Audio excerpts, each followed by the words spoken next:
आज आमच्या घरी खूप जास्त काम आहे, कारण आमच्या घरी चालू आहे कलर काम. त्यामुळे सगळीकडे पसारा पडला आहे. तसं कलर काम 4 दिवस आधी चालू झालं आहे, पण ते वरती असल्यामुळं खाली इतकं काही पसारा झाला नव्हता त्याचा आणि इतकं काही वाटलं पण नव्हतं त्याचं.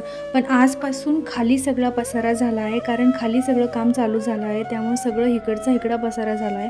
कुठली गोष्ट कुठं आहे काही समजेना झाली आणि त्यात पिहू इतकं दमवायला लागलं आहे ना, सगळीकडे पळणं सगळं त्याचं चालूच आहे.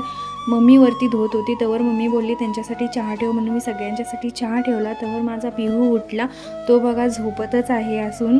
चला मी तुम्हाला वरती घेऊन जाते, कसं केलं आहे वरती दाखवते. मम्मी धुवायला लागलेली, सगळं कलर सांडून खूप जास्त घाण झालेलं होतं वरती. तुम्ही बघा असं टाईपमध्ये वरती कलर केला आहे. हे सगळं कलर काम कंप्लीट होईल ना, तो पण मी व्हिडिओ तुमच्यासोबत शेअर करेन की बिफोर अँड आफ्टरमध्ये किती फरक आहे. कारण आधी घर खूप जास्त खराब झालेलं होतं आणि आता बघा किती छानपैकी दिसत आहे.